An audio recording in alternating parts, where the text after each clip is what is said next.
함께 하시는 우리에게 주시는 말씀은 창세기 25장 19절로 26절 말씀, 창세기 25장 19절로 26절 말씀, 구약성경 35면에 있는 말씀이 되겠습니다. 창세기 25장 19절로 26절 말씀 우리 한 절씩 교독하신 후에 마지막 26절 말씀은 한 목소리로 합독하도록 하겠습니다. 제가 먼저 19절 말씀 읽겠습니다. 아브라함의 아들 이삭의 족보는 이러하니라. 아브라함이 이삭을 낳았고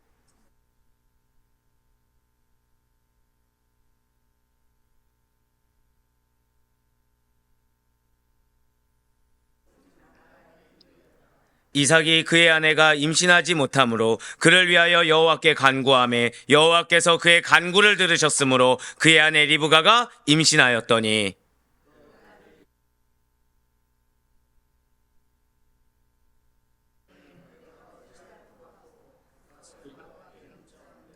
여호와께서 그에게 이르시되 두 국민이 내 태중에 있구나. 두 민족이 내 복중에서부터 나누이리라. 이 족속이 저 족속보다 강하겠고 큰 자가 어린 자를 섬기리라 하셨더라.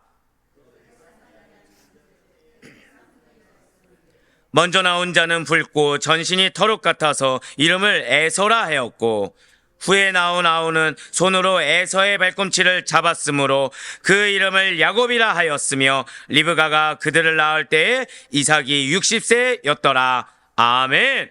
할렐루야.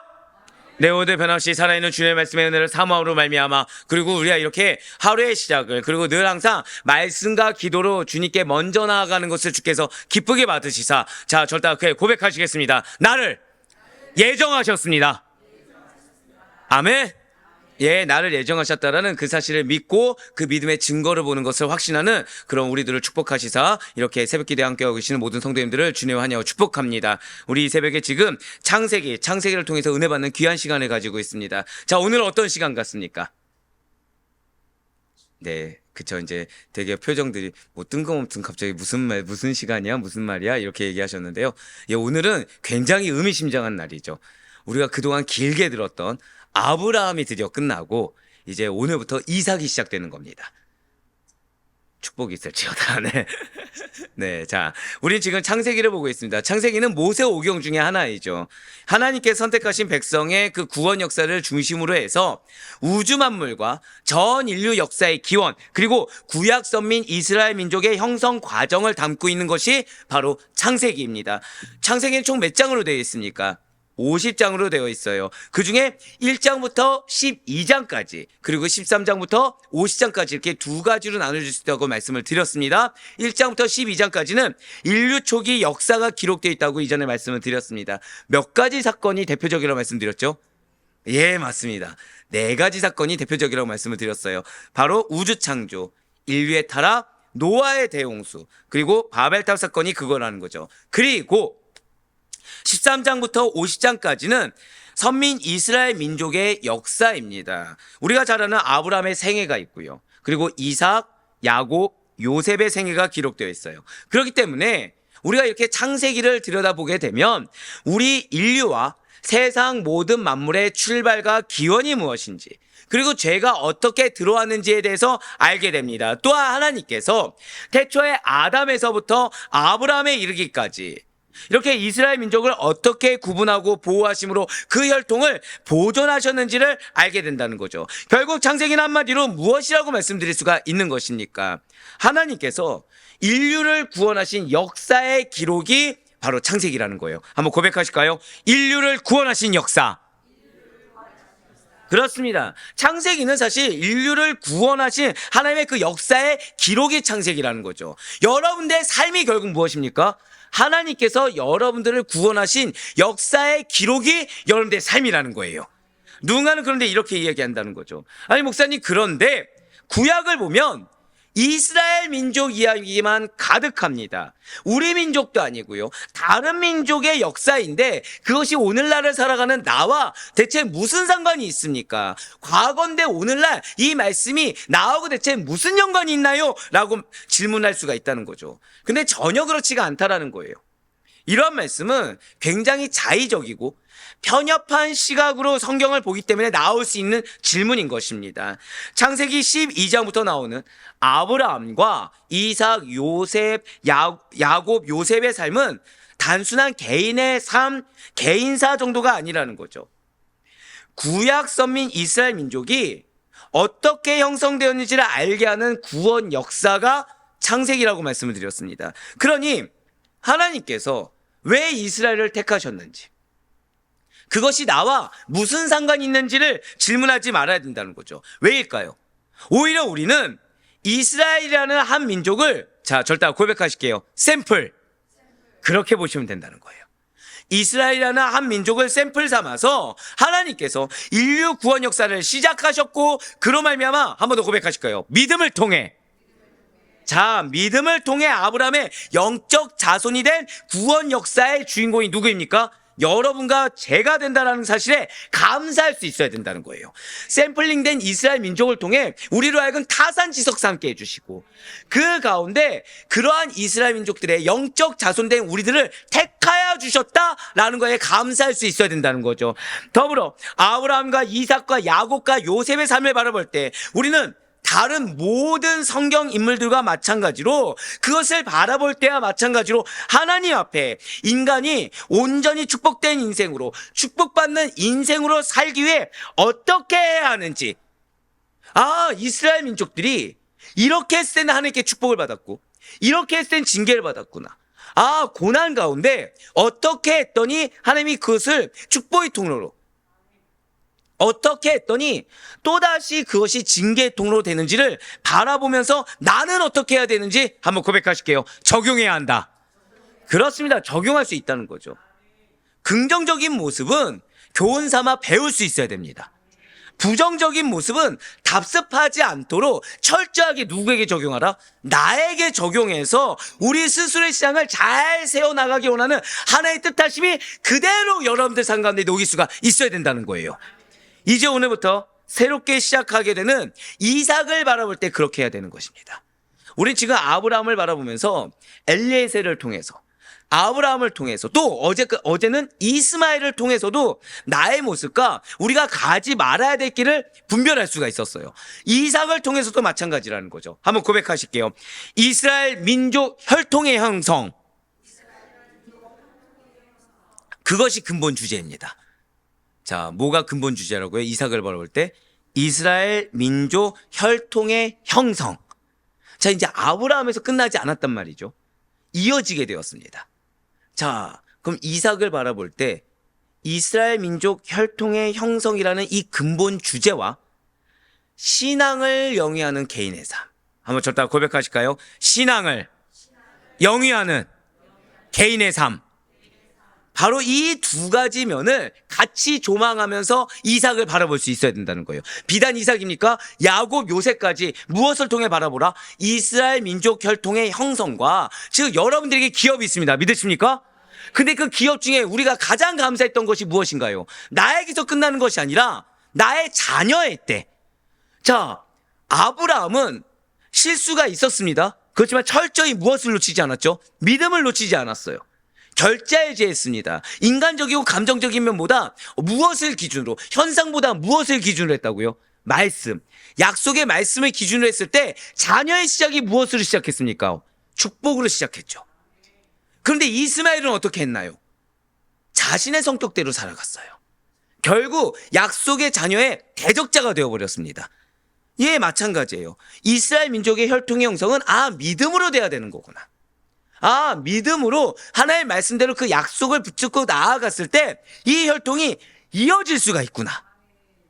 그 근본 주제와 신앙을 영위하는 개인의 삶이 무엇인지, 나의 신앙을 과연 어떻게 누릴 것인지, 또는 어떻게 깨어있을 것인지, 어떻게 돌이킬 것인지, 나의 삶 가운데 이 신앙을 적용하는 두 가지 면을 계속해서 같이 조망하며 이삭, 야곱, 요셉을 바라볼 수 있어야 된다는 것입니다. 자, 이러한 가운데 자, 두 가지 뭐 기억하라고요? 첫 번째가 이스라엘 민족 혈통의 형성. 두 번째가 무엇이라고요? 신앙을 영위하는 개인의 삶. 자, 반복은 왜다? 중요하기 때문에. 그러니까 지금부터 창세기 25장부터는 반드시 놓치지 말아야 될 것이 무엇입니까? 이스라엘 민족 혈통의 형성이 어떻게 이루어지고 있는지, 무엇을 기준으로 이어가고 있는지, 내 자녀들이 하나의 축복의 길에서 벗어나지 않기 위해서는 내가 어떠한 길을, 한번 고백하실게요. 어떠한 길을 제시할 것인가? 바로 그거예요. 부모로서 어떠한 길을 제시할 것인가, 거기에 더해서 제시하는 나의 신앙의 삶을 내가 어떻게 누리며 살아갈 것인가, 그 두 가지를 잊지 마시기 바랍니다. 이러한 가운데 오늘 보면 창세기 25장 19절에서 26절까지는 이삭의 아내 리브가가 에서와 야곱을 잉태하고 출산한 내용입니다. 많이 잘 아시는 부분이죠. 먼저 창세기 25장 19절의 말씀을 한번 보도록 하시겠습니다. 아브라함의 아들 이삭의 족보는 이러하니라. 아브라함이 이삭을 낳았고. 아멘. 자, 지금 이 구절이 왜 중요하냐면 지금 이 구절을 기점으로 해서 아브라함의 기록은 이제 일단락된다는 것입니다. 그리고 이삭으로부터, 아브라함의 아들 이삭으로부터 시작되는 새로운 이야기가 시작된다라는 것을, 그러니까 전환되는, 세대의 전환을 이루어지는 구절이 바로 이 19절이라는 거예요. 이 구절을 시작으로 해서 창세기 35장까지는, 이 구절을 시작으로 해서 창세기 35장까지는 이삭의 아들 야곱의 생애를 중심으로 해서, 자, 아브라함의 아들이 누구죠? 이삭인데 이 이삭조차도 누구를 받쳐주게 되는 것입니까? 야곱이에요. 그 정도로 야곱이 중요합니다. 즉, 좀 죄송한 말씀이지만 여러분들 중요합니까? 안 중요합니까? 그쵸, 예, 중요하죠. 근데 생각보다 크게 나와서 좀 놀랐습니다. 제가 왜 지난 양육 때 이쪽 라인이 굉장히 좋다고 했잖아요. 오늘 이쪽 라인이 상당히 좋네요. 자, 중요하죠. 근데 한번 고백하실게요. 나보다도 내 자녀가 더 중요합니다. 아멘이십니까? 감사해요. 여기서 아멘이 적어들었으면 시험 들 뻔했는데 감사합니다. 지금 이삭조차도 좀 보여주셔야 돼요. 이삭조차도 지금 누구를 받쳐주고 있다고요? 야곱. 35장까지는 지금 이삭의 아들 야곱의 생애를 중심으로 해서 이스라엘 12지파가 형성되는 과정이 소개되고 있다는 거예요. 이렇게 해서 하나님의 구속 역사는 한 개인 아브라함과 이삭에서 야곱의 한 가정, 이스라엘이라는 한 국가를 중심으로 점차 발전해 나아가는 것을 볼 수 있다는 거죠. 자, 한 개인 아브라함입니다. 그 다음에 한 가정인데 어떻게 해요? 이삭에서 야곱으로 한 가정. 그리고 이스라엘. 자, 이스라엘 누군지 알고 계시죠? 이스라엘 누구입니까? 야곱이죠. 자, 이스라엘은 한 국가를 중심으로 점차 발전한 것을 보게 된다는 거예요. 진실로 하나님의 구원의 대상은, 하나님의 은혜의 대상은 한 개인이나 가정에 국한되지 않습니다. 자, 여러분들 중요하지만 여러분들의 자녀가 왜 중요하다고 했는지 이제 조금 혹시 감이 오십니까? 제 기도 제목 중에 하나, 여러분들의 자녀를 통해서 이 세대가 변화되길 바라고 있어요.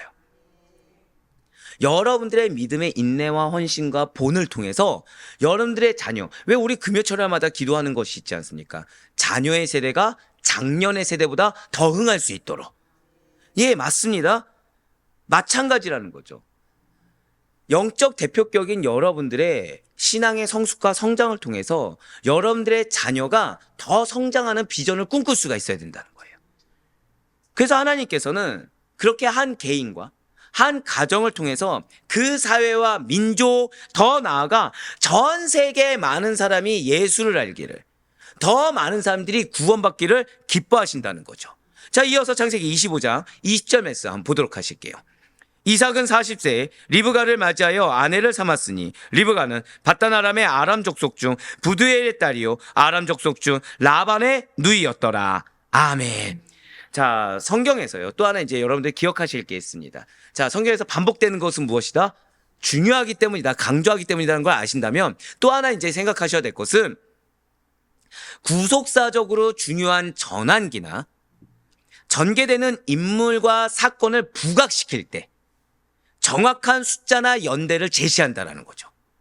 자, 우리가 흔히 좀 골치 아파하는 숫자나 연대를 제시하는 이유가 무엇이라고요? 구속사적으로 중요한 전환기라는 걸 알리기 위함이거나 전개되는 인물이나 사건을 부각시키고자 할 때 그 시간적인 위치를 소개해 주곤 한다는 거예요. 오늘 본문에서도 마찬가지라는 거죠. 절대 고백하실게요. 이삭의 결혼. 그게 중요하다는 거예요. 이삭의 결혼이 지닌 중요성 때문에 지금 이삭이 언제 결혼했는지, 자, 말씀 한번 보여주세요. 이삭의 결혼 시기를 정확하게 지금 제시해주고 있다는 거죠. 자, 이삭은 어머니 사라가 죽은 지 3년 되던 때, 즉 아브라함이 140세대가 되던 때에 리브가와 결혼을 하게 됩니다. 그래서 이삭의 나이 몇 세 때 맞이한다고 지금 나와 있습니까? 40세 때 맞이한다고 나와 있죠. 자, 이렇게 시기를 정확하게 기록하였다는 것은 이삭이 리브가를 맞이한 이 결혼이 그만큼 중요하다는 거예요. 자, 숫자나 연대가 나온 것은 무엇이다? 그 사건이 중요하다. 그 인물이 중요하다는 의미입니다. 그러니까 숫자 나왔을 때 골치 아파가 아니라 40세가 되었든 몇 년이 되었든 이렇게 나오면 지금 무언가 중요한 전환기다. 지금 이 다음에 나온 사건과 인물이 중요하다. 이렇게 생각을 하셔야 된다는 거예요. 자, 이처럼 성경에는 언약 후손들의 그 결혼에 대해서 많은 관심을 가지고 자세히 기록하고 있습니다. 이것은 무엇이냐? 하나님께서 지금 언약 계승자가 누구죠? 이삭이죠, 이삭. 약속의 자녀가 누구입니까? 이삭입니다. 이삭에 대해서 깊은 사랑과 관심을 가지고 계시다는 거죠. 또한 이 이삭을 통해 이어질 또 다른 언약 계승자에 대한 기대를 한층 고조시켜 준다는 거예요. 자, 결혼은 또 무엇이라고요? 그 다음 오는 자녀에 대한 기대를 보여준다는 것입니다. 자, 지금 두 가지 기억하셔야 돼요. 첫 번째, 숫자나 연대가 나온 것은 무엇이라고요? 그 다음 나오는 사건과 인물이 중요하기 때문에. 자, 결혼을 밝히는 이유는 무엇이라고요? 결혼하는 당사자도 중요하지만 절대 고백하실게요. 자녀의 중요성. 바로 그거예요. 자녀의 중요성이라는 거죠. 그 다음에 이어지게 될 정확히는 언약 계승자. 이삭이 언약 계승자니 그 다음 언약 계승자에 대한 기대를 고조시켜주는 역할을 해준다는 것입니다. 오늘날 하나님의 자녀로 부름받은 저와 여러분 역시도 언약의 계승자입니다. 절대 고백하실게요. 내가 약속의 자녀입니다. 예, 맞습니다. 이 얘기가 결국 이 고백이 무엇이죠? 여러분들을 하나님께서 큰 관심을 갖고 계시다는 거예요. 거꾸로 얘기할까요? 우리는 모두 다 하나님의 은혜를 받길 원합니다. 하나님께 관심 받길 원하고 하나님께 축복받길 원합니다. 그러기 위해서는 내가 정체성을 알아야 된다고 말씀을 드렸어요. 자, 이제 그 말씀이 이제 이해가 되는 거죠. 우리의 정체성은 무엇입니까? 우리가 지금 방금 뭐라 표현했죠? 나는 어떤 자다? 약속의 자녀다. 바로 그거예요. 할렐루야. 바로 그겁니다. 그걸 기억하고 그걸 붙드는 자가 사실은 하나님의 큰 관심의 대상이 됨을 나 스스로 고백함과 동시에 그 관심이 무엇인지를 경험할 수밖에 없다는 거예요. 진실로 하나님께서는 여러분과 저의 이름을 생명책에 기록해 놓으시고 천국 가는 그날까지 그 발걸음을 지켜주시며 큰 관심과 사랑을 지속적으로 나타내주고 계심을 잊지 말아야 된다는 거예요. 즉, 좀 더 쉽게 말씀드릴까요? 자, 하나님께서 저를 무엇으로 부르셨습니까? 자녀로요. 아유, 감사합니다. 자, 뭐로 부르셨죠? 주여. 자, 너무 어렵게 생각하지 않으셔도 됩니다. 저 어디 서 있죠, 지금? 주의 종으로, 그쵸? 분명히 좋은 건 이쪽 라인인데 축복은 이쪽에 가지고 가네요, 지금. 자, 주의 종으로 불러주셨죠? 그럼 저는 뭐로 있어야 된다는 겁니까? 주의 종으로 있어야 된다는 거예요. 상당히 많은 걸 내포하는 아멘이 지금 말하지 않았으면 좋을 분에게서 나왔네요, 지금. 자, 목사로 있어야 된다는 거죠, 목사로. 그럼 하나님께서는 저에게 무엇으로 인한 관심을 계속 보여주신 것입니까? 목사라는 정체성을 갖고 있을 때, 목사에 걸맞게 행동하고 움직일 때 하나님께서 저를 얼마나 관심 갖고 사랑하신지를 저는 경험하게 된다는 거예요. 자, 한번 여쭤볼게요. 그럼 목사로서 저는 이 정체성을 무엇으로 유지해야 됩니까? 예, 감사합니다. 또 뭘로 유지해야 되죠? 누구를 위한 기도? 감사해요. 나라고 안 해주셔서 감사합니다. 예, 맞습니다. 즉, 목회자로서의 본질을 지킬 때. 자, 유혹이 있을까요, 없을까요? 마음속에. 아직까지 멀었네요. 저도 우리 목사님은 없습니다라고 하실 줄 알았는데, 유혹이 있을 때 철저하게 뭘 붙잡아야 되는 겁니까? 나는 목사다. 아니요, 나는 목사다. 정체성을 붙잡아야 되는 거죠. 예, 말씀만 붙잡으면 얼마나 감사하겠습니까? 근데 정체성에는 또 뭐가 있죠? 말씀만 있는 게 아니죠. 마찬가지라는 거예요. 절대 한 번 더 고백하실게요. 나는 약속의 자녀입니다. 이거를 붙잡고 있을 때 그 약속의 자녀에게만 더하시는, 그들만이 깨달을 수 있는 하나님의 관심과 사랑을 체감하게 된다는 거예요. 우리가 잘 생각해보면 우리가 시험에 언제 드는지 아십니까? 내가 정체성을 놓쳤을 때, 내가 인간적인 요소를 보거나 인간적인 감정에 내가 좀 더 포커스를 맞출 때 우린 반드시 시험에 들게 됩니다. 하지만 내가 나의 정체성을 잊지 않고 아둥바둥, 자, 제가 방금 죄송해요. 아둥바둥이란 표현을 썼는데 그렇게라도 그 정체성을 잊지 않고 붙잡으려고 할 때 하나님의 사랑이 그 약속의 자녀 정체성을 붙잡는 자에게 더하는 하나님의 관심과 사랑이 무엇인지를 깨닫게 된다는 거죠. 그 가운데 자, 지금부터 보게 될 구절들은 구속사적으로 굉장히 중요한 의미가 있습니다. 자, 제가 오늘 지금 좀 킬링 포인트를 여러 가지를 지금 말씀을 드렸어요. 자, 지금부터 오늘 본문부터 35장까지 볼 때 두 가지 면을 기억하라고 말씀드렸습니다. 묻진 않을게요. 묻진 않을 겁니다. 두 가지 면을 기억하면서 지금 이 다음 구절을 보기 전에 무엇을 기억하라? 한 번 더 고백하실게요. 내가 약속의 자녀입니다. 그거를 기억하시고 보셔야 돼요. 내가 언약 계승자다. 내가 약속의 자녀다라는 사실을 기억하며 보셔야 되는 것입니다. 왜입니까? 이제 하나님께서는 리브가의 태중에서 결혼하자마자 지금 뭐가 나왔어요? 기록에서 결혼하고 나서 바로 자녀에 대한 얘기가 나옵니다. 그 정도로 그 자녀가 중요하다는 거죠. 결혼은 지금 무엇을 받쳐준 것입니까? 뱃속에 있는 아기들, 이 태중을 지금 받쳐주는 중요도를 부과시켜주는 사건이 결혼이라는 거예요. 그런데 리브가의 태중에 지금 누가 있습니까? 에서와 야곱이 있다는 거죠. 근데 그 에서와 야곱이 있을 때부터 장자가 아니라 야곱을 언약 계승자, 약속의 자녀, 언약의 혈통을 이을 자로 한번 고백하실게요. 선택하셨다. 그거를 알게 해준다는 거예요. 창세기 25장 21절부터 23절까지의 말씀입니다. 이삭이 그의 아내가 임신하지 못하므로 그를 위하여 여호와께 간구하매 여호와께서 그의 간구를 들으셨으므로 그의 아내 리브가가 임신하였더니 그의 아들들이 그의 태 속에서 서로 싸우는지라 그가 이르되 이럴 경우에는 내가 어찌할꼬 하고 가서 여호와께 묻자온대 여호와께서 그에게 이르시되 두 국민이 내 태중에 있구나 두 민족이 내 복중에서부터 나누이리라 이 족속이 저 족속보다 강하게 큰 자가 어린 자를 섬기리라 하셨더라. 아멘. 지23절에 붉은색으로 표현된 부분을 보시길 바래요. 큰 자가 어린 자를 섬기리라 하셨더라. 아마 이 말씀이 의미하는 바를 모르는 분은 없을 겁니다. 그런데 이 말씀이 정확히 의미하는 바는 무엇이냐? 큰 자가 어린 자를 섬기도록 절대 고백하실게요. 예정되었다. 바로 그거예요. 이 구절에서 중요한 거는 그냥 태중에 있을 때 이미 에서가 야곱을 섬기됐구나 그냥 이렇게 간단하게 얘기하고 끝날 문제가 아니라 여기에는 뭐가 있다고요? 하나님의 예정이 있다는 거죠. 그렇습니다. 우리가 하나님의 예정을 이야기할 때 결정적인 예로 이 구절이 잘 인용되고 있습니다. 그런데 우리가 오해하지 말아야 될 것이 있어요. 여러분들 이거 절대 크게 고백하시고 써놓으시면 좋을 것 같습니다. 절대 고백하실게요. 예정과 운명론은 다르다. 이걸 기억하셔야 돼요. 그러니까 많은 분들이 예정에 대해서 혼란스러워하면서 사실은 뭐에 혼란스러워하는 겁니까? 운명론에 은근 예정과 운명론을 혼재하십니다.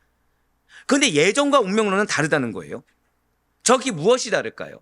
운명론은 어차피 정해져 있으니까 대충 살고 그러니까 열심히 내가 노력하거나 열심히 살 필요가 없다는 겁니다. 운명론은 무엇이라고요? 어차피 정해져 있으니까 한마디로 표현하면 자포자기를 유발한다는 거예요. 자, 운명론은 무엇을 유발한다?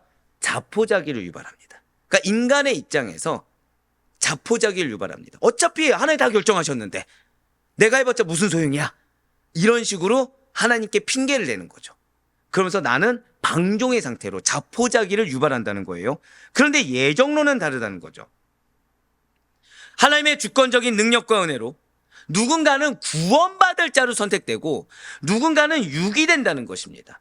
아니 왜 구원할 자를 하나님이 선택하는 것입니까? 라는 질문이 인간의 입장에서 나올 수 있어요. 그 하나님 선택했으니까 어차피 뭘 열심히 하든 하나님 선택대로 가는 거 아닙니까? 라는 질문이 인간의 입장에서 나올 수 있다는 거죠. 하지만 피조물은 창조주에게 그러한 질문을 역으로 할 자격이 없다라는 것입니다. 만일 하나님께서 우리 인류를 독생자 예수 그리스도를 통해 구원하시기로 작정하지 않으셨다면 그분의 절대 주권을 가지고 누군가는 구원하겠다, 누군가의 은혜를 주시겠다라고 선택하고 예정하지 않으셨다고 한다면 죄된 모르는 인류는 다 멸망받고 영벌에 처하는 것이 당연하기 때문이라는 거예요. 즉 예정론에서 중요한 사실은 하나님께서 절대 고백하실게요. 절대 주권과 은혜로 이걸 기억하셔야 돼요. 절대 주권과 은혜로 구원할 자를 예정하셨다는 거죠. 즉 뭘 해도 하나님이 알아서 하실 것이니까 자포자기가 아니라 하나님께서 당신의 주권과 당신의 은혜로 여러분들을 선택하셨습니다. 지금 우린 이 사실 알면 어떻게 된다고요? 절대 고백하실게요. 예정론은 감사가 나옵니다. 바로 이거예요. 운명론은 뭐가 나온다고요? 자포자기. 예정론은 뭐가 나온다고요? 감사가 나온다는 거죠. 진실로 우리는 누가 구원받을 자로 예정되었는지 알지 못합니다. 하지만 분명한 사실은 저와 여러분이 에서와 야곱 중에 야곱과 같이, 자, 여러분들이 누구와 같이요? 절대 고백하실게요. 나를 야곱과 같이, 그렇습니다. 나를 야곱과 같이 선택하심과 예정하심의 은혜를 입어 구원받았다라는 사실이에요. 자, 이 예정에 대해서 감사함으로 확실히 알고 받아들여 더더욱 감사한 가운데 담대히 나아갈 수 있는 우리 모두가 되길 간절히 소망합니다. 그렇습니다. 큰 자가 어린 자를 섬기리라 하셨더라, 이 말씀을 통해 하나님께서는 두 쌍둥이 아들 중에서 형인 에서는 언약 계승자에게서, 언약 혈통, 약속의 자녀에서 제외시키시고 동생 야곱만을 언약의 혈통을 이어나갈 자로 택하셨다는 사실을 우리는 알 수가 있어요. 진실로 하나님께서는 에서는 선민 이스라엘 혈통에서 제외시키시고, 자, 이번 장부터는 계속 뭐라 말씀드렸습니까? 두 가지 면이라고 말씀드렸죠. 첫 번째가 혈통을 잇는 그 혈통에서 제외시키시고, 야곱만은 선민 혈통을 이어갈 유일한 계승자로 하나님께서 택하셨어요. 그리고 이렇게 하나님께서 야곱은 택하시고 에서는 제외시키던 때는 에서와 야곱이 아직 어머니 리브가의 태중에 있었을 때다라는 사실을 간과하면 안 된다는 거죠. 에서와 야곱이 아직 선악 중에 무언가 행동을 취하기도 전에, 에서와 야곱이 아무런 공로도 없고 아무런 잘못 과오도 없을 그때에 하나님께서는 이미 야곱을 택하시사 형 에서를 다스릴 자로 세워주셨다는 거예요. 즉 하나님께서는 여러분들이 선악 중에 무엇을 행하기도 전에, 어떠한 공로나 과오가 생성되기도 전에 이미 택하셨다는 거예요. 이미 예정하셨습니다. 한 번 더 고백하실게요. 나에게 기업이 있습니다. 그러니까 이미 그렇게 예정하셨다는 거예요. 여러분들 상태가 어떠하든지 간에, 그럼 이거를 가지고 내가 운명론에 쌓여서 그럼 나는 어차피 아무것도 안 해도 해주시겠지? 이런 자에게 돌아올 것은 무엇입니까? 결국 하나님만을 또 찾을 수밖에 없게끔, 하나님께 다시 하나님의 뜻을 분별할 수밖에 없게끔 계속 기도 제목, 우리 입장에서 뭐죠? 고난이 닥칠 수밖에 없는 거예요. 근데 감사하는 자는 누리게 된다는 거죠. 약속의 자녀로서 누리게 된다는 것입니다. 네, 그렇습니다. 또한 하나님께서 장자를 우선시하는 세속적인 통례를 깨뜨리시고, 자, 제가 방금 뭐라 말씀드렸어요? 세속적인 통례를 깨뜨렸다고 말씀드렸습니다. 은혜란 그런 거예요. 즉 여러분들의 삶 가운데 여러분들의 마음을 어렵게 하는 여러 가지 기도 제목이 있을 수 있습니다. 그런데 은혜는 세속적인 통례를 깨뜨려서라도 임할 수 있는 것이 은혜예요. 그러니까 우리가 기도할 때 내가 가지고 있는 어떤 판이나 그 환경을 기반으로 기도하는 것만큼 어리석은 것이 없다는 거죠. 왜죠? 이미 나는 은혜를 받은 자거든요.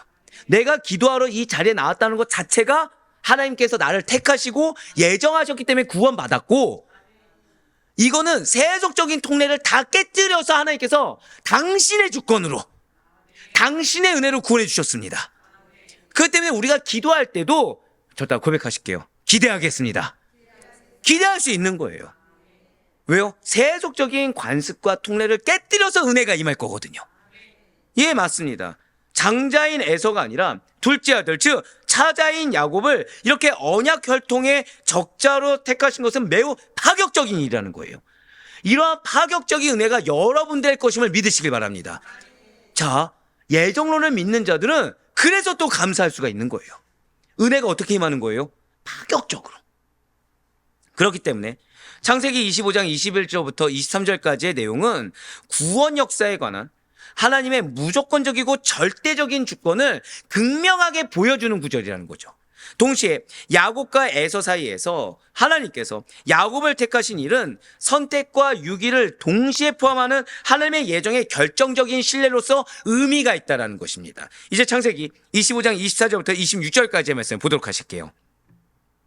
그 해산기한이 찬즉 태에 쌍둥이가 있었는데 먼저 나온 자는 붉고 전신이 털옷 같아서 이름을 에서라 하였고 후에 나온 아우는 손으로 에서의 발꿈치를 잡았으므로 그 이름을 야곱이라 하였으며 리브가가 그들을 낳을 때에 이삭이 60세였더라. 아멘. 자, 먼저 25절에 붉은색으로 표현된 부분을 먼저 보시길 바랍니다. 붉고 전신이 털옷 같아서 이름을 에서라 하였고 라고 나와 있습니다. 자, 여기서 에서가 무슨 뜻이죠? 붉고, 아까 에서는 털이 많은 거친의 뜻입니다. 에서가 태어날 때 몸에 털이 많아서 마치 털옷을 껴입는 사람처럼 보였기 때문에 에서의 외형적인 신체 특징에 따라 이름을 그렇게 에서라고 지었다는 거예요. 이렇게 에서가 털이 많았다는 것은 그가 야성적인 기질이 충만하며 열정적이고 마치 짐승과 같이 난폭하다라는 것을 암시하고 있습니다. 자, 그러면서 26절에 붉은색으로 또 표현된 부분을 보시길 바래요. 후에 나온 아우는 손으로 에서의 발꿈치를 잡았으므로 라고 나와 있습니다. 이 말씀이 자, 현실적으로 의학적으로 가능할까요? 불가능할까요? 불가능합니다. 그러니까 지금 이 말씀 자체가 우리는 생각했을 때 그냥 태중에 잡았나 보다 이러잖아요. 이게 의학적으로는 불가능하다는 거죠. 자, 지금 야곱과 에서는 쌍둥이입니까? 다른 뭐라 그러죠? 이란성입니까? 쌍둥이죠. 지금 쌍둥이입니다. 이란성이라 하면 안 되네요. 예, 죄송해요. 쌍둥이죠. 쌍둥이가 출산할 때 이렇게 둘째가 첫째의 발꿈치를 잡고 태어난다는 것은 쌍둥이의 시간차가 거의 나지 않는다라는 이야기라는 거죠. 하지만 최고 지금 몇 분의 간격은 가지고 쌍둥이가 태어나게 되어 있습니다. 그러니까 자꾸서 바로 나오는 것이 아니기 때문에 애가 나와요. 그 다음 바로 나옵니까? 몇 분의 간격은 있습니까? 없습니까? 간격이 있죠. 최소한 1, 2분이라도 간격은 있고 나오게 되어 있습니다. 야곱이 손으로 에서의 발꿈치를 잡았다는 것은 야곱이 에서에 대한 강한 경쟁의식을 가졌다. 그 사실을 의미하고 있다는 거예요. 즉 야곱의 태중에서부터 지금 의학적으로 설명할 수 없는 일이 일어나게 되었고 그 가운데 이러한 모습에서도 야곱은 어떤 걸 드러낸 것입니까? 경쟁의식을 드러냈다.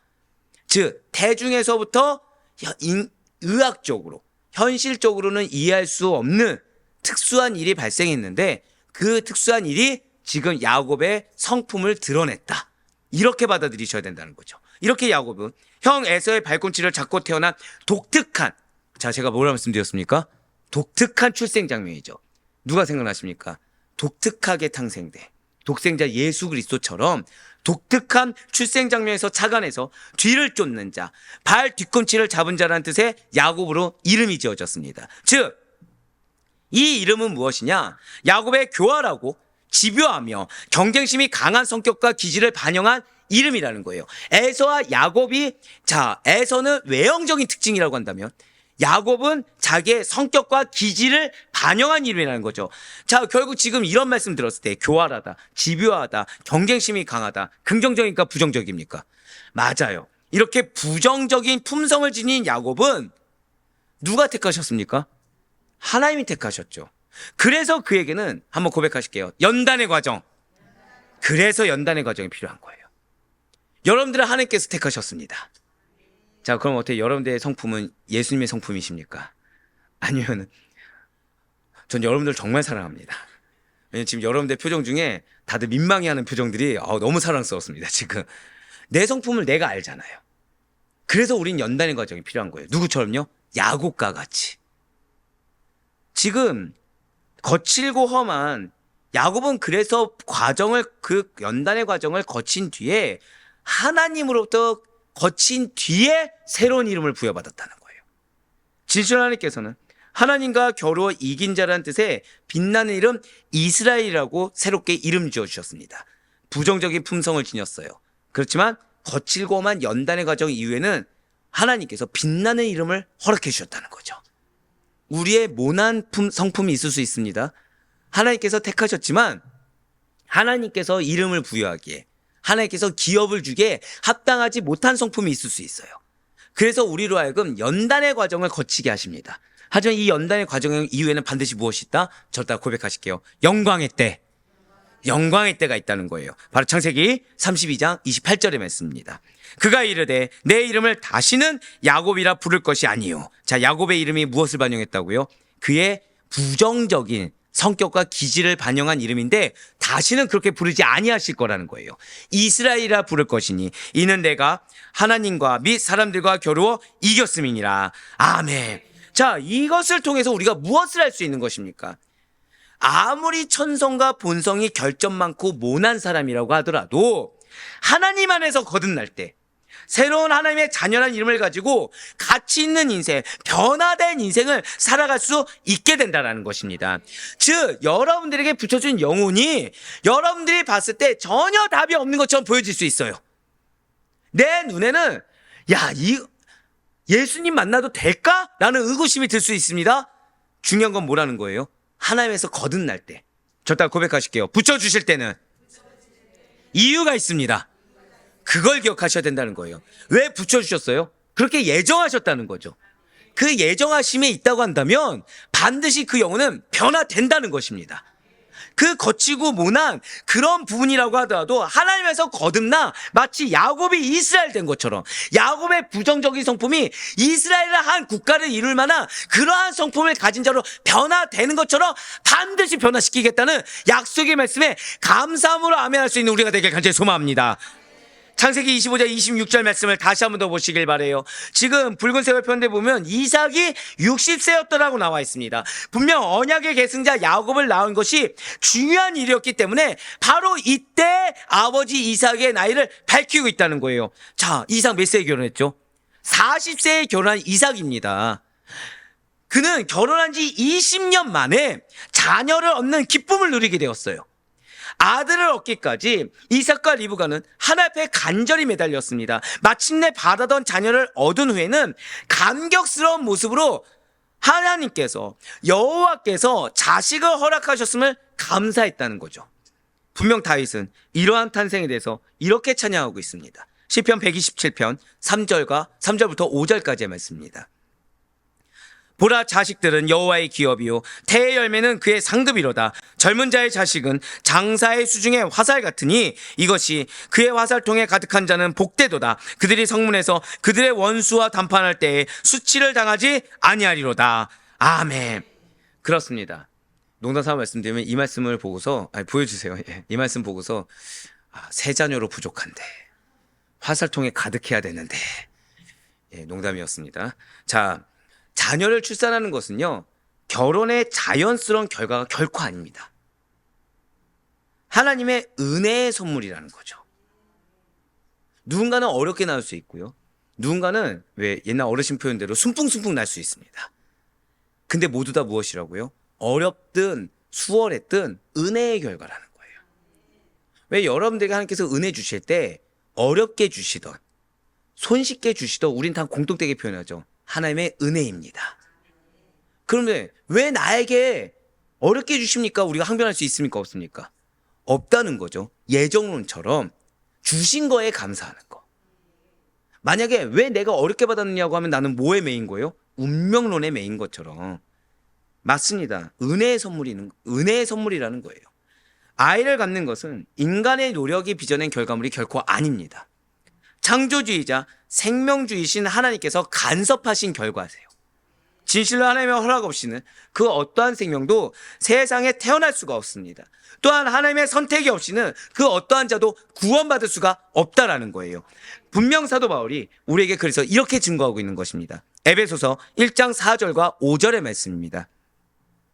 곧 창세전에 그리스도 안에서 우리를 택하사 우리로 사랑 안에서 그 앞에 거룩하고 흠이 없게 하시려고 그 기쁘신 뜻대로 우리를 예정하사 예수 그리스도를 말미암아 자기의 아들들이 되게 하셨으니 아멘. 사랑하는 우리 성도 여러분들, 이 말씀을 반드시 기억하시길 바라요. 여러분과 저는 어쩌다 보니 태어났고 어쩌다 보니 지금 있는 배우자와 결혼했으며 어쩌다 보니 구원받은 것이 결코 아닙니다.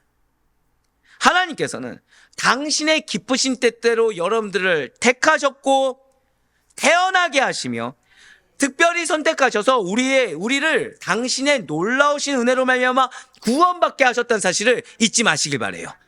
당신의 그 놀라우신 택하심으로 우리에게 사명을 주셨다는 사실도 잊지 마시길 바랍니다. 하나님의 은혜와 사랑에 힘입어 이 땅에 태어나고 구원받았음을 알며 그 구원받은 것에 대해서 나의 자격 없음에도 불구하고 나에게 비전과 사명을 주시고 기업을 약속하여 주시며 우리에게 주어진 삶과 시간을 하나님의 뜻과 무관하게 살지 않도록 인도하심에 감사하시기 바라요. 그런데 여전히 에서의 그 거친 성품처럼, 어제 나온 것처럼 여전히 이스마엘의 거친 성격처럼 나에게 매여서, 운명론에 매여서 그분의 영광을 가리우거나 하나님의 계획을 막거나 헛된 일을 도모하는 어리석음을 버려야 된다는 것입니다. 진실로 우리는 여러분들에게 허락하신 생명을 귀하게 여길 수 있어야 돼요. 귀하게 여기는 것은 나를 위해 사는 게 귀하게 여기는 것이 아닙니다. 하나님의 영광을 위해. 그분께 감사하는 마음으로. 저도 한번 마지막 선포하실게요. 나는 예정하심을 믿습니다. 자, 이제 이것이 무엇인지 우리는 명확하게 알 수 있게 되었어요. 운명론은 무엇을 가져온다? 자포자기를 가져옵니다. 운명론의 중심은 누구입니까? 나입니다. 하지만 예정론은 무엇을 가져온다고요? 감사를 가져옵니다. 예정론의 주인공은 누구입니까? 하나님이십니다. 할렐루야. 그 하나님께서 여러분들을 예정하셨다는 것은 우리로 하여금 기대감을 갖게 한다는 거예요. 그 예정론을 믿는다고 한다면 우리는 그 기대함으로 감사할 수 있다는 거죠. 나를 당신의 절대적인 주권과 당신의 절대적인 은혜로 예정하신 하나님께서 내가 지금 이 성전을 나갔을 때 어떠한 은혜를 예비하시고 예정하셨을지를 기대하며 간구할 수 있다는 거예요. 바로 이 시간 우리는 그걸 기도하는 겁니다. 주님, 하나님의 은혜 앞에 겸손하며 감사하게 나갈 수 있도록 인도해 주시옵소서. 내가 일일비하지 않을 수 있는 것은 나의 이 바깥의 발걸음 한 걸음에 하나님의 어떤 예정하심이 있을지 내가 감히 측량할 수 없기 때문입니다. 기대하게 하소서. 우리의 새벽 기도는 바로 그런 시간인 것입니다. 그러니 바로 꺼놓기는 그러한 하나님의 은혜, 자격 없음에도 불구하고 나를 택하여 주시고 자격 없음에도 불구하고 나의 삶을 예정하고 계시며 그 가운데 내가 알 수 없는 신묘막측한 당신의 계획으로 열매를 여호와 이레 준비하고 계신 하나님, 그 은혜에 대해서 감사하는 마음을 견지하시는 가운데 여러분과 제가 받은 사명과 비전을 따라 오직 하나님이 기준이 되어서 하나님의 뜻과 계획만을 실천하시며 살아가는 우리 모든 성도님 될 수 있기를, 그래서 매일의 새벽 기도의 이후에 나가는 발걸음을 기대하며 나아갈 수 있기를, 또는 험난한 험산 줄련이 내 앞에 놓여 있다고 하더라도 그 너머에 있을 고난의 산자락 너머에 있을 하나님의 예비된 예정된 그 은혜를 사모하며 나아갈 수 있는 우리 모두가 될 수 있기를 주님의 이름으로 간절히 축원합니다.